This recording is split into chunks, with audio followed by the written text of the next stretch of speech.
All right. What's up, everybody? It's your guy Ike Jones inside of LAUB Town. Your final from Gainesville, 81-65. Auburn gets their first real beatdown of the season, and we are here to talk about it. Hopefully, everybody is having a good Saturday despite the outcome. Wasn't a good game. I mean, it wasn't a good game from the very beginning. Auburn looked overwhelmed from the opening tip all the way to the end of this game. It was I don't know any really great things that you pull from this game other than you like the fight that you saw from a couple of guys, but overall, they looked as if they were the team that was ill prepared for this game. Florida looked like a team that had a full week to prepare for Auburn, and they came in. The scouting report was exactly what you expected to get from Auburn, and yeah, they got beat down. I mean, I don't think there's a good way to spin this. There's not a statistic I think that you can look at that goes in Auburn's favor for this one. So definitely want to, let this be a vent session. You guys come in, get your thoughts out. I definitely could give you a bunch of analytics about it. I mean, second half of the game, Auburn was even with Florida, 39 points even. But the first half, 42-26 was the story, of course. Auburn shot 42% on this game. Florida shot 40, so had a better percentage from the field. But the problem here is the 18% from three. I said before this game, Auburn really needs to be. I wanted them to shoot less than 23s. Only took 17 3-pointers in the game, but I wanted them to shoot closer to 30%. Shot 18%, and not very good from the free throw line. This was the worst free throw shooting. I mean, I think the free throw line was the place I was the most disappointed. Only shooting 17 threes in the game. You only hit three. I mean, Auburn hasn't been a great three-point shooting team the entirety of the season. 54% from the free throw line just was abysmal. It felt like Auburn got dominated on the boards. They didn't. Only two rebound deficit there. And that was on the offensive glass where Florida had 16 to Auburn's 14. But defensive rebounds were tied head up at 27. Points off the bench. Auburn actually had 40 to to Florida's 38. Fast break points, though, is really another thing that I say that Auburn needed to be able to do in this game was turn Florida over. Florida is one of the teams in this conference that has turned the ball over the most. They were bottom of the conference in the number of times that they turned the ball over at 17 per game. Turnovers in this game, though, Florida took care of the ball. Only 7. Auburn had 15 turnovers. Very sloppy play. This was the worst guard play I've seen from Auburn all season. All season. I mean, it wasn't good. The only guards, the bench guards came in and played well. Let me not even say that. Denver Jones had his spots where he played okay. KD Johnson played well. But from the point guard position, let me specify. Point guard play was abysmal in this game. Neither of the point guards had a very good game. When we go and we look at the statistics, and I'll get into you guys' comments after I talk about this here. When we go look at the statistics, Trey Donaldson was 2 of 5 shooting for 4 points, 0 of 3 from 3. All of the 3-pointers that he took, I didn't think were very good ones. Didn't get to the free throw line. He had 3 rebounds in the game, 2 assists, 3 turnovers, 2 to 3 assist to turnover ratio, not what you want. Then you go and you look at Aiden Holloway, another game where he doesn't score a point. 0 of 5 from the field, 0 of 2 from the from the 3-point line. He had 2 rebounds, but 1 assist and no turnovers for him in his 16 minutes of play. He hasn't found his ability to do anything more than take long threes offensively yet. He tried to get downhill a little bit, but he's got to be a little craftier in the lane and have a better idea of what he wants to do when he gets down in there. He's got to figure something out. So, point guard play definitely let Auburn down in this one.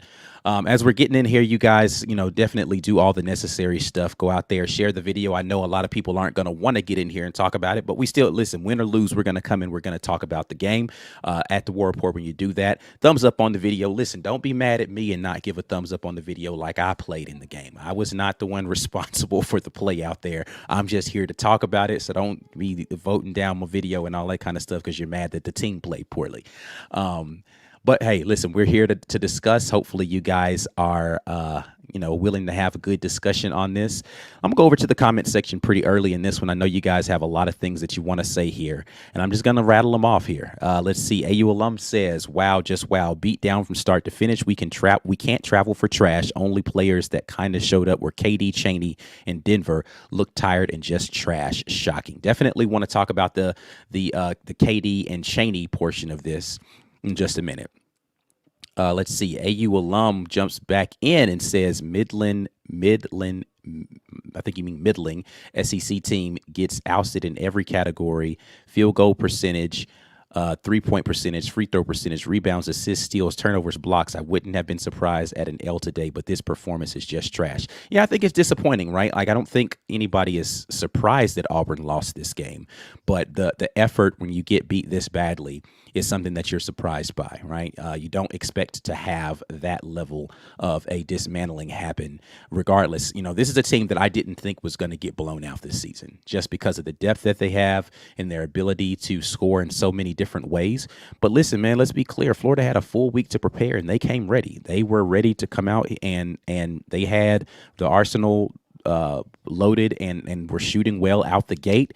Auburn came out flat, and it looked like a beatdown from the very beginning of the game. This is the most disappointed I've been in watching this team. I don't think that there's a game I've been more disappointed in. Even the close losses where you're like, oh man, we could have had that, when you still feel kind of good about the team. This one feels abysmal. This is when you just flush and you go on to the next one. There's literally nothing you can take from this game that will mean anything for the next game. It won't. I mean, there's nothing you can take from it except, come out here and don't play with such low energy to start the game. Damian jumps in and says the fact that they came into this game and played like they were tired or disinterested like the football team in a bowl game is kind of surprising, especially since we haven't won there in forever. Definitely surprising to see the effort out there, but again, you're going against a team that's fresh, and, hats off to Florida, man. Hats off to Todd Golden, the coach there at Florida. He had a game plan that had his guys prepared to come in and deal with whatever action Auburn was going to be doing. They did a great job of making it tough on the paint touches for Auburn, and then a really great job of their guards handling the tempo and the pressure of this game and really making it a game that has Florida in control from start to finish. Let's see. Rodney Gilbert says Florida's a good team for real. They are. I mean, they're a decent basketball team. They probably will end up making the the NCAA tournament. But as good a team as they are, you shouldn't lose this badly to them. Just shouldn't. Susan Scales sums it up. Brutal. On to the next, right? It's bad, and you just gotta, get past it and move on to the next thing. I definitely agree. See here. P. Pass says Florida hitting on all cylinders and mediocre. Second half was okay. Need to box out on rebounds. Here's the crazy thing is I actually thought Auburn's effort on the glass wasn't that bad. It was just the pressure that their guards put on you. And this is a great team. Again, this is a team that is at the tops in the country in rebounding, right? So this isn't as if this is some fluke where Auburn was going against a team who doesn't rebound well. This is a team who rebounds well, and Auburn kind of held their own against them in rebounding.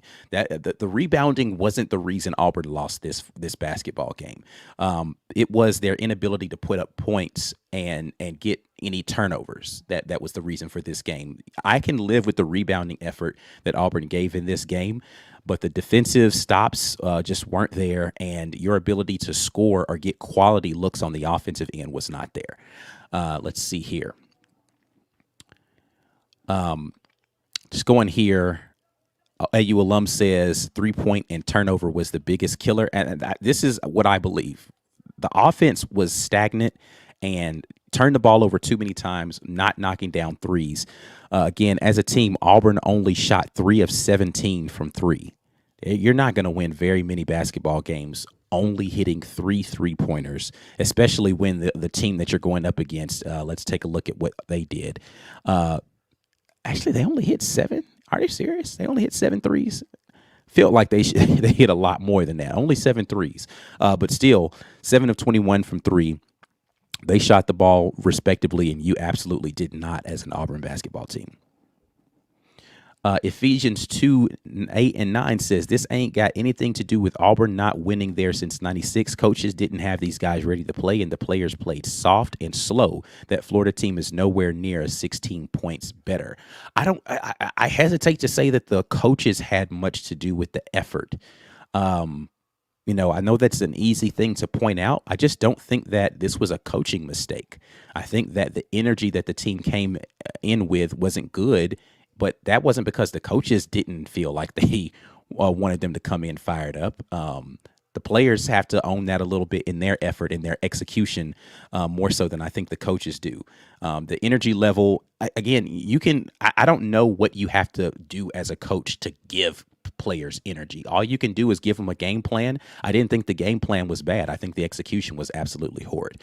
But let's get in here. I got my guy from the Uptempo podcast, Dustin, jumping in with me, so you guys don't have to just listen to me spout on about how this is an absolute flush of a game. But Dustin, just initial reactions to what we witnessed, kind of a train wreck, but hey, Yeah, not a whole lot to say about this one, Ike. If you watched it, you kind of saw what it was. I mean, the turnovers kills you, especially early. We just looked out of just in a funk from the get-go, man. Just never looked ready to play, never looked in the groove.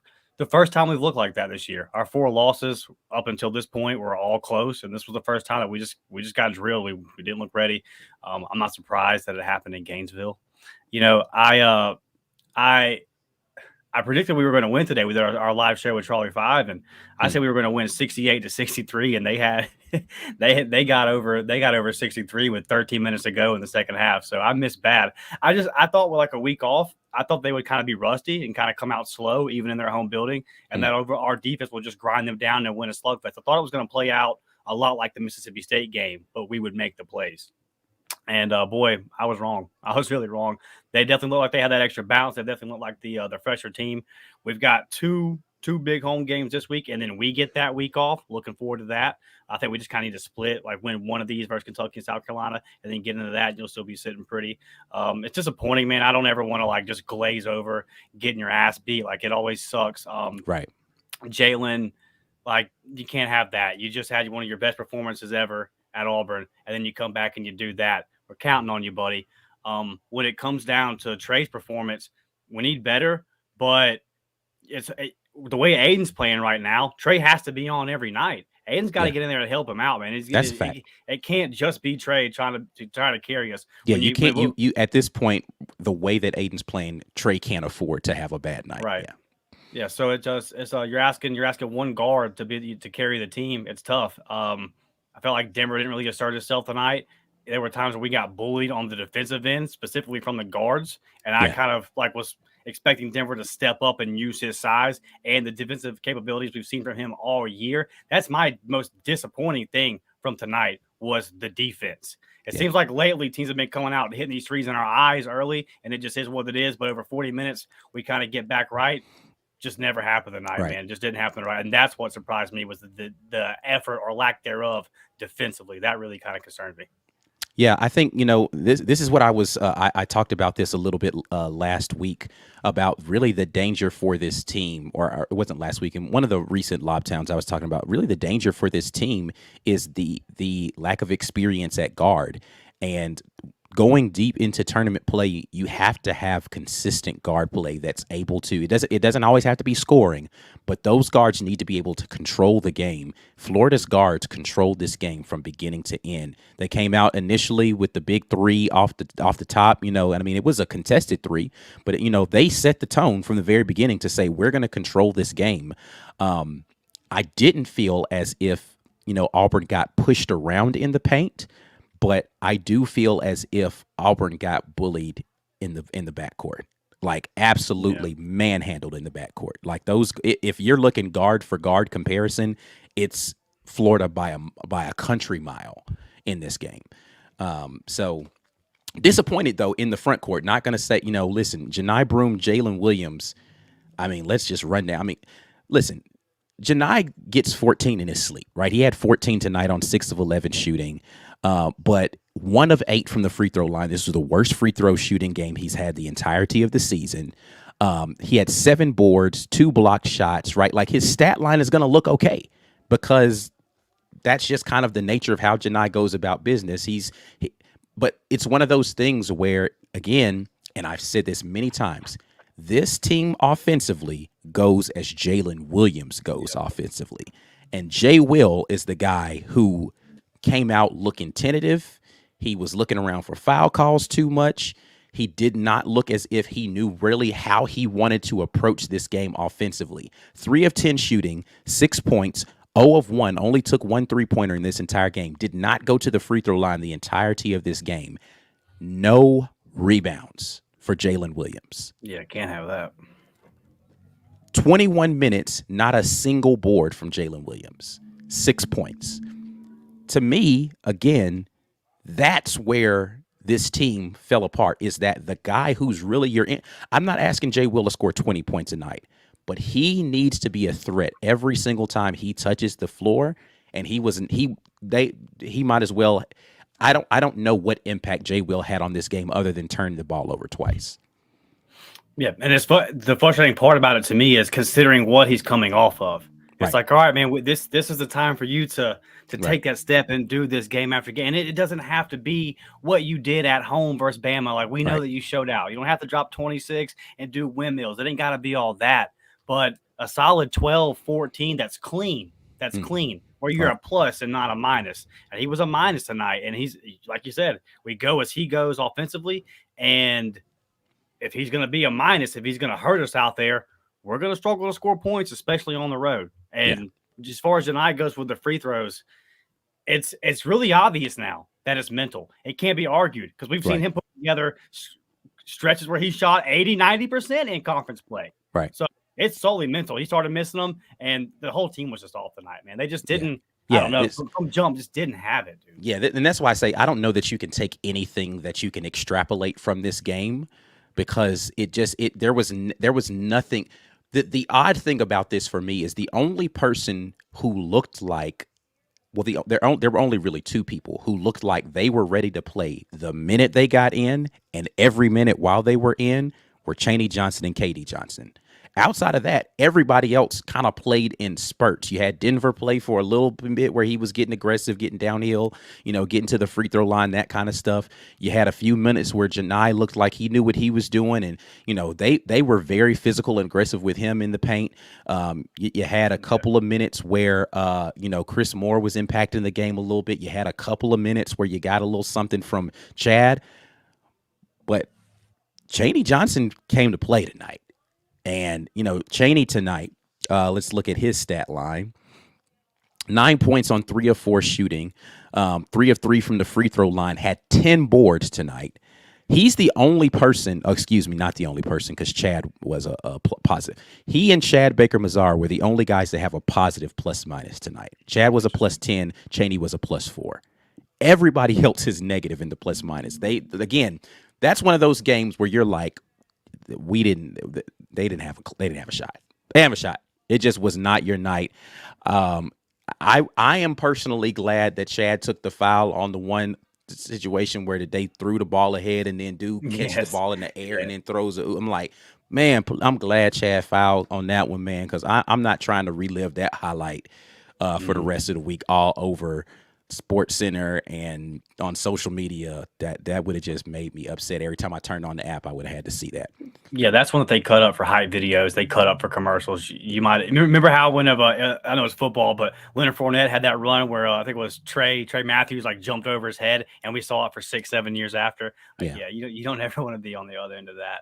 But shout out to Chaney, for showing up on the road. And KD's he's never going to be scared. I mean, at this point, we know the player that he is. There's going to be times where it's definitely not the cleanest or most efficient thing that you've ever seen, but he's not going to back down. It's just, you got to get more out of your backcourt, man. You got to. And Aiden doesn't have to be the guy that we necessarily thought we were going to get at the beginning of the season, the McDonald's All-American and all that. It doesn't have to be that, but it's got to be more than this, because there's a gulf between where he is and his expectations, and he's way too far on the other side of that. Yeah, he's a much better player than this. So I'll ask you this: do you think this is mental, or do you think it got into conference play and it just became big boy ball and he's struggling to adapt? I think it's a lot mental. So, I mean, and listen, Bruce Pearl has admitted he's really hard on his point guards.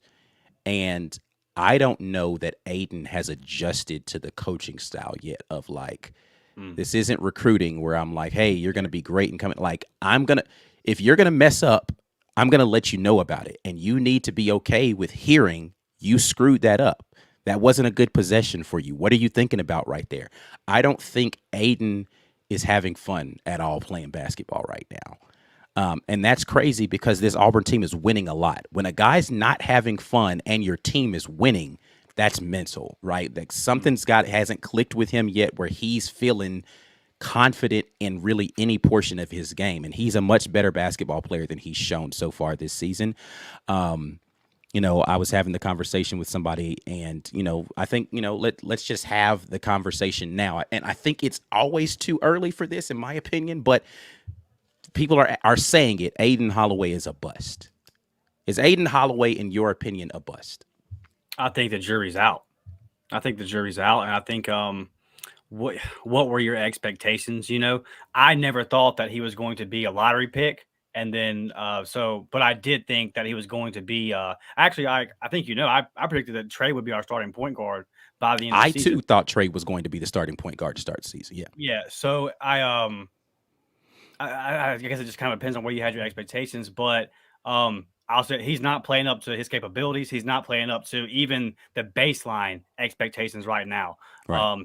If he can't be better than this, then it's going to be just as quick as it's been the last couple Marches. And that would be really sad because this team is really built to make a deep run. And I would hate to have this 23-24 win season with this team that's 9-10 guys deep. But again, like I said earlier, if Trey is off, where is it coming from? Right. Where's it coming from in the backcourt if Trey is off? Yeah. Aiden's got to find at least be efficient, man. So is he a bust? I mean, you can't say that right now. And then you still got a bunch of big games ahead of you. He comes out and finds his groove again. And all of a sudden, he's not, I'm not going to say he's a bust. I think that because we've seen signs like, you never really saw. I never saw any signs with a Chance Westry. Didn't see a whole lot of signs outside of Israel. He was hurt too much to even. Yeah. Okay, that's fair. Didn't see us. Okay, well then use Johan outside of Israel. Oh yeah, no. Yeah, outside of Israel, right? I didn't see a whole lot of. Okay, yeah. We've seen it with Aiden, and we saw it in a long stretch to start the season. It just as conference play went on, is it one of them things where he's used to dominating physically in high school? And now he's got into conference play, and these big guys are banging on him, and he's got a game Wednesday, and he's got to turn around and go to Gainesville Saturday. Is he struggling to adapt to just the physicality of the league? I don't know, but jury's still out on is he a bust or not, but he's not playing up to the capabilities that he has, even at a minimum. He's got to raise his floor, or this Auburn team ceiling goes down. Yeah, absolutely. I'll agree with everything you just said. I'll say definitively it's way too early, as you said, to be talking bust about Aiden Holloway. Yeah. Like, I can't see my way to calling a true freshman a bust.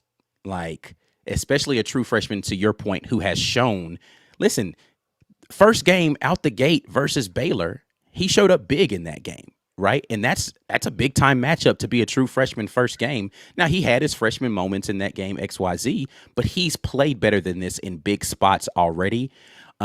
Way too early for me to be calling anybody a bust. Definitely don't think that fits for Aiden. I was asked the question, or I've seen people having the conversation, so I wanted to pose it here, but I just don't think it's fair to assess that to that young man this early in his career. What I do hope for Aiden, though, is that, similar to a lot of the tough coaches that are out there, is he can hear what Coach Pearl is saying and not how he's saying it, and just get past it and move on and be better and continue to improve little by little. Just find something the next game. Hey, this next game, I'm going to be 5 assists, no turnovers, right? Like, forget shooting the ball. I'm going to figure out how to get everybody else involved. Or, you know what? I'm going to get to the free throw line at least 4 times in this game. I'm going to figure out how to find incremental ways to improve your game over game. And I think he'll do better as the season progresses. Still a lot of basketball left to be played in this season. And to your point, this Auburn basketball team is going to need Aiden to play big at some point in time. And he's got to raise that floor in order for them to be able to reach the capacity that this team can reach with all the talent. Let me ask you this. I thought about this actually during the Alabama game. Do you think it could be a situation where his whole life he's been able to come off that screen and bang that three, and all of a sudden it's not falling for the first time in his career, and he's struggling to find the rest of his game without having that three fall for him? 100%. I think that that's what it is. I think that Aiden has been used to just being this dead eye shooter, and he's never been in a slump like this in his life, where it's just not ever. And he was used to being the guy who was going to get 20 shots a game. So like right now he's only shooting 5-6 of them. So it's super amplified when he misses 6 shots. If you're only shooting 6, but he misses 6 shots and he's shooting 20, doesn't look as bad. Right. And so he seems like maybe he's more of a volume shooter. He needs to get more shots up than he's getting in order to get into the flow of a game. And that and honestly, that might be a reason why he does look to transfer eventually. And he's like, hey, I need to be in a system where they're going to put the ball in my hands and let me be the guy. And I'm going to go up there and I'm going to be shooting the ball more than what I'm shooting here at Auburn, because I need more shots to really, and that's fair. Like maybe he's not an instant offense guy and he's less of a facilitator, more of a volume shooter, and he needs to be in a system that allows him to do that. But here's the thing that I think in this system, Bruce Pearl doesn't mind him shooting the ball more. So he just needs to find a better way to listen, if you're going to shoot the ball in volume, okay, take good shots and go knock them down, right? And so his confidence needs to get to where it needs to be so he feels okay with, I'm coming off of this screen. And that's something actually Coach Pearl said in his last post-game conference. He's like, other people might think that those are bad shots for Aiden, but I think I can count on one hand the number of bad shots he's taken this year. He just needs to knock them down. He's confident that Aiden can hit the shots that he's taking. So, again, it's for me, Aiden's confidence that's more a problem than anything else. Yeah, I agree with you, bud. All right, let's go back over here to the comments section. I'm sure I either made a bunch of people turn the stream completely off by asking that question, or question like, do I know basketball at all, with everything that I just said? But again, I just wanted to introduce the conversation because it's been posed to me multiple times.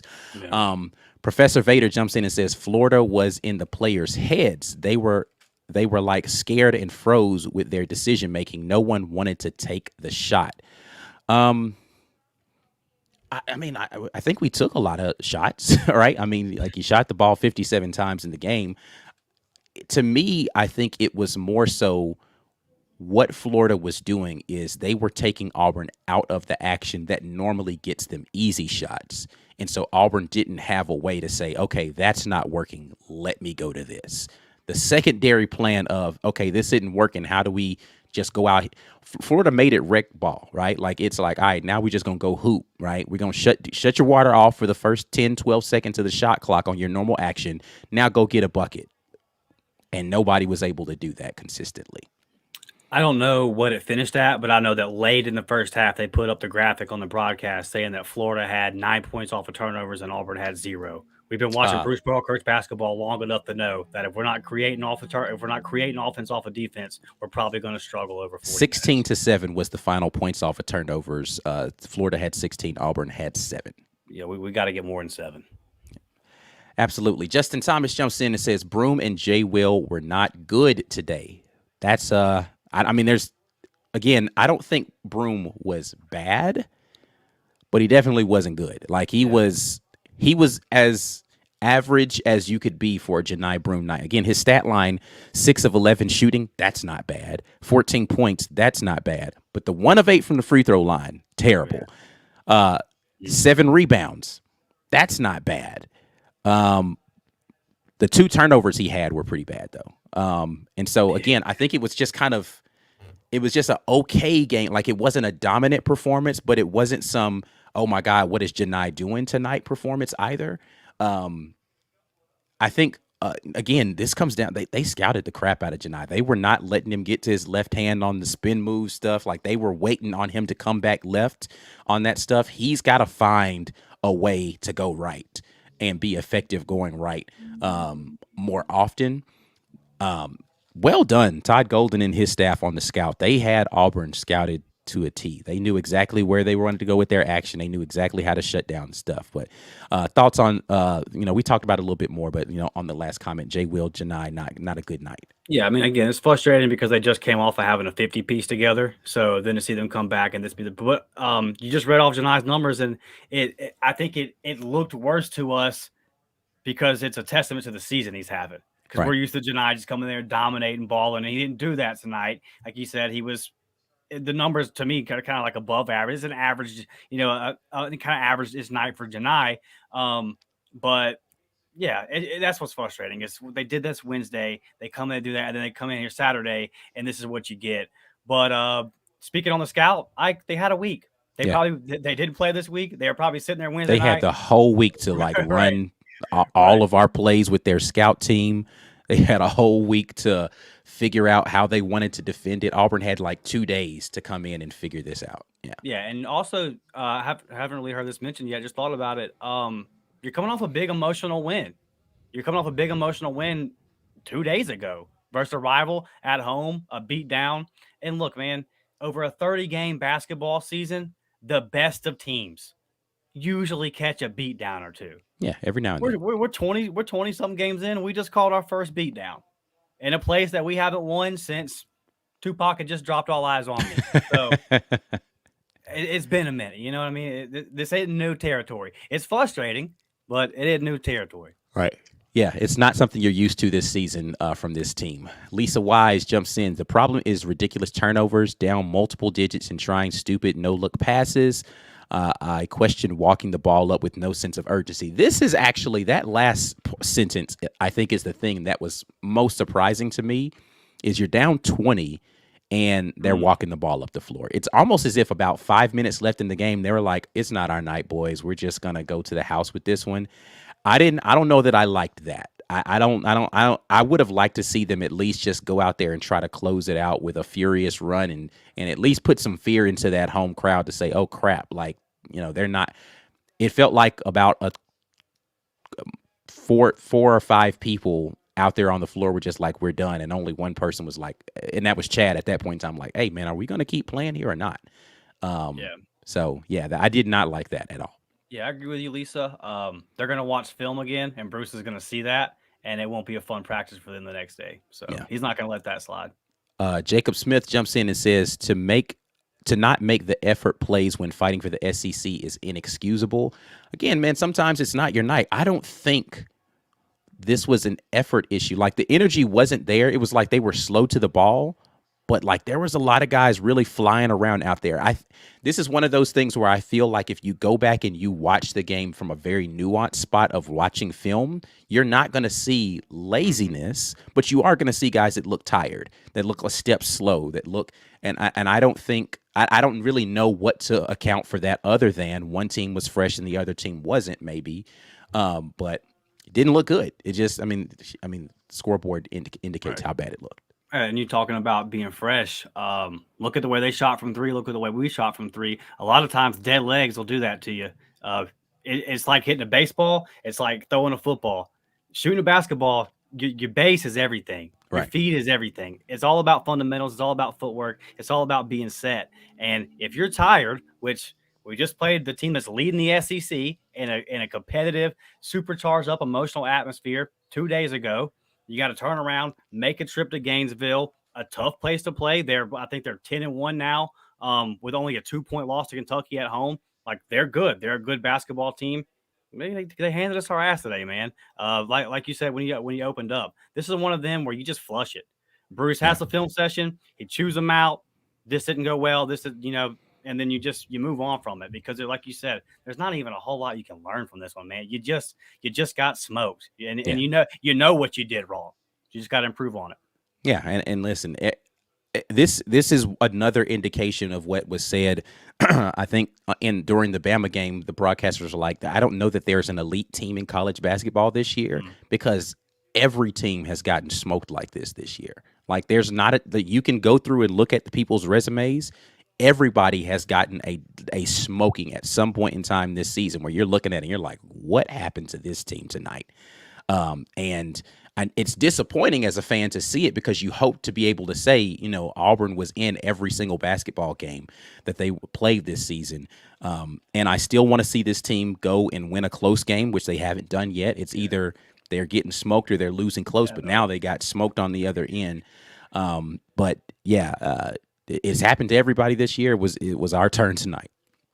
Yeah, man. I know. I get it. It's frustrating. Again, I'm not the sunshine pumper. I'm not going to come on here and just, oh yeah. But it's just, and I know that we're a football fan base, right? But basketball is different, man. Like I said, it's a 30-game season, and they said on the broadcast that SEC teams on the road this year in conference play 26-37 as of our game today. Auburn on the year 3-4 on the road, in the conference 3-3. We got a good home record, obviously, a good neutral site record. You don't play March games in the tournament on the road. You play them things. I think that's the other thing that I have to rebut constantly is people are like, this team, you can't. Can we play? Like somebody was like, can we play all of our games in Neville Arena during the tournament? I was like, but neutral site games were actually okay this year. Right. We've done fine in neutral site. It's true road games, but nobody has a true road game in the tournament. It's always going to be neutral site, and Auburn's done okay. It's true road games that Auburn has struggled in, and luckily, neither the SEC tournament nor the NCAA tournament are played on anybody's home floor, so you don't have to worry about that element of it. And you just hope that you get the same performance that you've been getting on neutral sites, which is a fired up team that's basically beating the brakes off of everybody on neutral sites, and except for the Baylor game, first game of the season. Every other neutral site game, they have blown the doors off of everybody. Yep.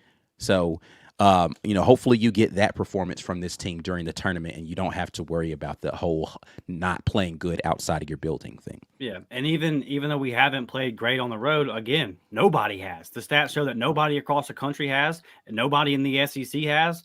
The SEC, this is not only has Auburn improved, but the entire SEC has improved. I mean, like, Georgia's coming up. We just saw what Florida is, man. I'm telling you right now, what that guy had to take over at LSU was an absolute crap show. Yeah. And he's going to have that program fixed in about 2 years. He had to rebuild an entire team. Literally had to rebuild an entire program. Sanctions coming their way, all kind of stuff. They're building up, and look where Will Wade had them. We know it's the potential's there for Tennessee is what they are. Like, this league is tough, man. We're 500 on the road in it. We're fine. And today sucked. Again, I'm not trying to paint over it, but listen. Man. But again, to your point, we've been talking for 37 minutes now on this broadcast, but there's not a bunch of analytical points to bring out in this game. Like you can't analyze a beatdown like this. You just say, don't do anything from that game again, and let's move on to the next one. Facts. Lisa Daniel, just have one question. Were we expected to lose this game, or were we supposed to at least have some type of chance? Actually, most analytical models had us winning a close one in this one. All right. So if you looked at the ESPN matchup predictor, if you look at your stuff like Bar Talk, if you look at what's the other one that everybody uses, Ken Palm, if you look at freaking Vegas lines, all of them had Auburn winning in a close game in this one, and it went the absolute other direction for Auburn in this one. But this is a game, when I looked at our season about halfway through, after we had after we started SEC play, and I looked ahead, and I'm like, I don't like us in that Florida game on the road. The Florida game on the road and the Tennessee game on the road were always one. Like, if you would have said Auburn only loses 2 games, which now we've lost 3, what are the 2 games that you predict? Those would have been the games I predicted off the rip we would lose. It's Florida on the road and Tennessee on the road, just because I know what those environments are like and where they were placed in our schedule. I was like, I don't like Tennessee is going to be at the end of this very brutal stretch that we have, and then we go on the road to play them. I still don't like Auburn in that game. I think they have a better chance in that game, but Dalton Connect is he's a beast of a player. And that Tennessee team defensively is really good, and Auburn just hasn't played offensively well enough to play a good defensive team on the road, in my opinion. Yeah. AU Alum 94 says, I really do hope we see them in the SEC tournament again. Wants to see Florida on a neutral site and see if they can listen. I'm not a betting man, even though I do betting segments and such like that because I talk about it. I'd bet that this game looks nothing like that if we play them in the SEC tournament. Nothing like that. Yeah, I agree with you. It would look a lot different, and I I wouldn't mind seeing them again, but only after Bama. I want Bama because look, we played Bama for 80 minutes. They barely got us. We kind of gave that one away in their building. We smoked them at home. I want to be able to say 2 out of 3 versus Bama. Take a series. I don't want to split because I think we're the better team, Mike. So I agree with you. I would love to. I would love for to get all the get back. I would love to see App State down the road in the NCAA tournament. So I Right. hear you. I would love to get Florida, but I want that Bama more than anybody. I want Bama one Yeah, I more mean, time, listen, bro. I mean, we already got our get back, in the house, but I definitely wouldn't mind seeing them during the tournament just to because you celebrate the big victory, and then Bama fans are like, "Well, what happened when y'all came?" It's like, "All right, great, let's do it a third time, Yeah. and we can break the tie, so you guys can shut up and realize." Listen, that Bama team can shoot like nobody's business from three, Did you watch but today? oh yeah, I I was sitting here watching that game, and LSU started to make their run, and they closed it down to about 9 or something like that. No, actually LSU came and took the lead by 1 at one point in that game, and I was like, and in my mind, I was like, Bama's about to hit like 4 threes in a row. Like I just knew they were about to go on a big run and hit 2 or 3 big 3 pointers, and they rattled off like 6 threes after that. I was like, this is who Bama is. They shot like 30 some threes in that game. 30 something, like it's like almost 40 threes they attempted in that game. That's who Bama is. They are a volume 3-point shooting team. And if those threes aren't falling, because when you hear them talk in their post game about the game, it was gosh, what's the kid's name? He's the backup point guard for them. He hit like 6 threes for them tonight. Anyway, when you hear them talk about it in the post game, he was like, "Oh yeah, because we just didn't shoot the ball well versus Auburn." Like they feel like the reason they lost that game is because they just didn't shoot the ball well. Not Auburn played Mhm. well, and no, we just didn't shoot the ball like we're accustomed to shoot. Why? Because that's your whole game. Your whole game plan is chuck threes and pray that they are landing. Because if they're not, you don't have an offense. Just, just Yeah. hey, just throw it up And there. you're sacrificing a whole lot in the interior defensively as well. Yeah. That's why we, from the get go, Wednesday night said, okay, we'll just pound it down low every single time. Yeah. Yeah, listen, I welcome the challenge of playing them again. I say that as if I have anything to do with the outcome of that game, but I wouldn't be scared of playing them again. Right. But yeah, again, this is a tough one. You gotta just get past it and get on to the next game. The next game, by the way, is not going to be an easy one. You bring in South Carolina to the building, and that South Carolina team is good. I mean, there's no two ways about it. It's a good South Carolina team, but you do get them at home. So you are hoping that the Neville environment is intimidating, and you're going to go out there and do what you do, which is break people's spirits when they step inside of your arena. Final thoughts here, man, before we get out of here on this game, and we'll let everybody continue their evening. Yeah, it's never fun to get beat the way that we got beat today. You make no excuses for it. It's not good. We played a competition. The goal of the competition is to win. So I'm not going to make any excuses for that kind of thing. But ultimately, you got a bunch of big opportunities left. This is basketball. I saw our guy 94, AU alum 94, and was saying what I mean by football fan base. I was just saying that sometimes the fans they react to a loss like it's a football loss, and they just don't equal the same because obviously a 12-game season versus 30 plus games, that whole deal. That's all I was saying. I know that we pack Neville. I know that we got great fans.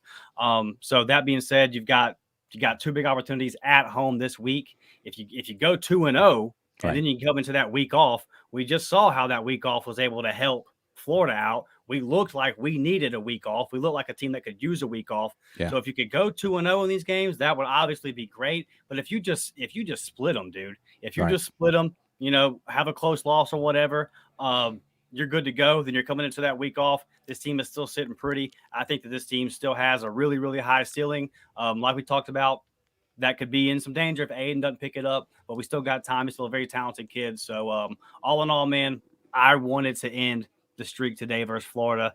Like I said, if you go over to our channel, the Up Tempo podcast, if you haven't checked us out, watch our show that we did today with Charlie 5. He actually talked me into booging. He actually talked me into booging because Charlie 5 can do that, and I picked Auburn today. But like I said, I just missed, man. I thought Florida was going to be kind of rusty and we were going to grind it out. I thought it was going to be a slugfest, and that wasn't what it was. So fair play to Florida. They got us fair and square. And like somebody said in the comments, hopefully we'll see him again. But we got a big opportunity coming up this week versus South Carolina, like you said. Then you got Kentucky coming in the building. So you win those games, man, and then this one doesn't mean anything. You can flush them. And yeah, like I see our guy Big Jink in the comments, but we're good, baby. There's no freak out over here. Yeah. It's all. If you've been listening to us, we're pretty chill here. So I think this Auburn team is good to go, man. No worries. Yep. Looking forward to seeing what they are able to do in this next one versus South Carolina. But we're going to get out of here. Hopefully you all have a wonderful evening.